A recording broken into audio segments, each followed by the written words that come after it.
What if I told you that you didn't physically have to go to work ever again? That instead of going through the oldest time process of getting ready for work, you instead didn't have to leave your bed. No more 30-minute commutes with deadlocked traffic. No more filling up your tank before work because you forgot the night before. Instead, you get to sleep in that much longer prior to beginning your day. You might have guessed it because we all live in the same reality. Because of the coronavirus pandemic, we have to find new solutions. As nice as the concept of working from home sounds, we need to remember that there can be some risks. The risk in this case, the online communications website Zoom. Zoom meetings seem to have taken the world by storm ever since the COVID-19 pandemic. As the pandemic became a more prevalent situation, the need for a solution to continue to organize and discuss came in the form of online video chat meetings. From work meetings to birthday parties, weddings to education, there seems to be nothing that the utilization of Zoom can't seem to suffice for. Sure, it's something that we all had to get used to, but hey, here we are processing through our lives in what way that is possible. But these huge benefits have had growing pains. Allow me to elaborate. The FBI has warned about a number of risks involved with using the platform, suggesting exercising due diligence and caution in cybersecurity efforts. Because of this, we need to be sure that we are acting appropriately and protecting ourselves in order to navigate this new world of video conferencing. Because while the new advances are a benefit to our situation, they pose a risk to our personal data that we expose ourselves to.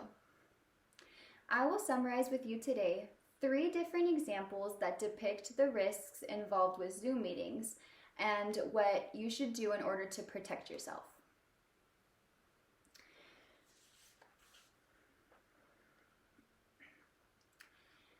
You must be thinking to yourself, Kaylee, you keep referencing negative situations that come out of using Zoom, but you haven't given us a specific example.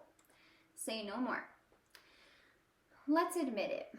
No one is capable of giving 100% effort 100% of the time when they're at work. It's practically impossible to apply yourself to that degree. It may be an exception on the part of on our bosses, however, and with the introduction of Zoom, the platform allows them to hold you accountable. With some of Zoom's features, your boss is able to see how active you are during video conferences. According to Mashable.com, hosts of meetings are capable of a few abilities you may not have been aware of.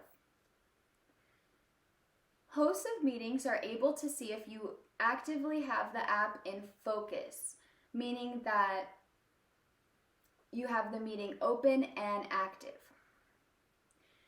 Zoom allows for subscribers who pay for the service and the ability to record meetings, which allows for a variety of personnel who did not attend the meeting to witness what occurred, without the knowledge of those who partook.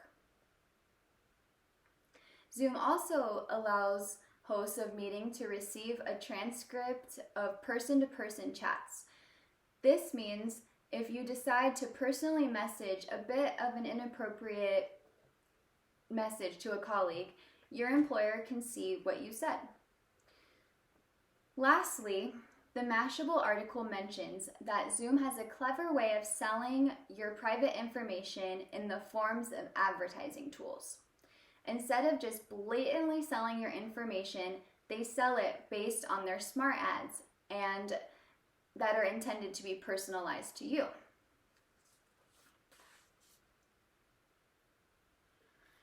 Sure, some of these factors may seem as though they infringe on your personal privacy, but realize that Zoom platforms also has the ability for its users to hurt the experience.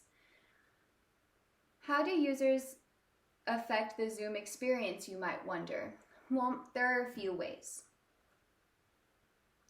According to Vox.com, hackers have been able to find methods that allow them to easily generate active meeting ID numbers, which they can use to join meetings that have no password protection. This leads to what publication describes as Zoom bombing. Vox describes Zoom bombing as an act of joining public Zoom meetings and trolling the members by broadcasting unwarranted materials like porn or Nazi imagery. When trolls engage with these meetings, it stifles production and exposes the meeting members to content they aren't likely receptive to. These issues, unfortunately, have raised concern in our government systems to the point where the New York Attorney General voiced concerns about the subject. According to the New York Times, the New York Attorney General's office is concerned that Zoom's existing security practices might not be sufficient to adapt to the recent and sudden surge in both the volume and sensitivity of data being passed through its network.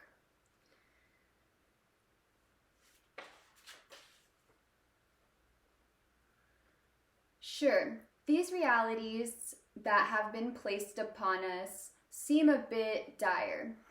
Not knowing what can happen when you attend a meeting in order to coordinate with others can be an anxiety-driven experience. Fortunately, however, there are certain actions you can take in order to ease your nerves and feel a bit safer.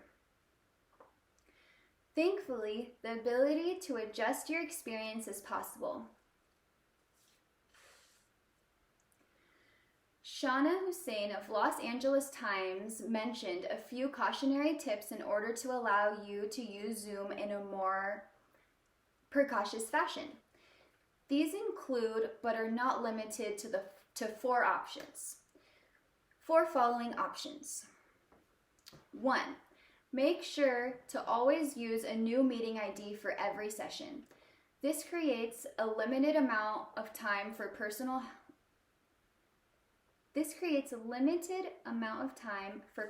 hackers to find the ID and wreak havoc. It allows for hackers to not be able to invade our next meeting. If you host the meeting, you can make sure these meetings require a new password. If you're able to discreetly share this password, it will help the exposure that your meeting can have. 3. Be sure to continually update your desktop app. By doing so, you will get new patches that help update security. 4. The best option for security comes from the use of their app on either Android or an iOS device. However, these apps have been regulated by their respective app stores. If all of these solutions are not adequate, however, remember that there are other options available. Though they may not be as utilized as much as the Zoom platform, but they are still adequate options. In the case that you are having conversations on a smaller scale and really need to ensure that your platform values privacy, you can utilize either Signal or WhatsApp. According to Hussein of Los Angeles Times article, both of these platforms have end-to-end encryptions, which can be an asset if you really need to ensure your security.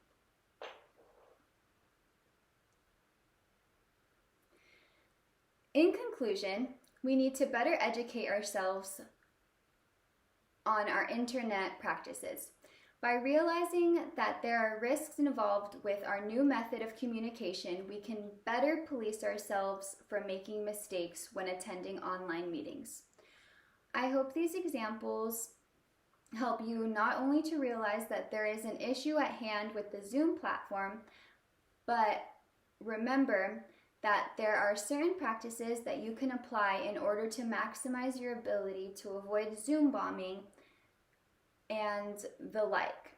But just remember, as you attend your Zoom classes this week, that as positive as the service may be, you should look into what you can do to protect yourself from threats. Stay safe.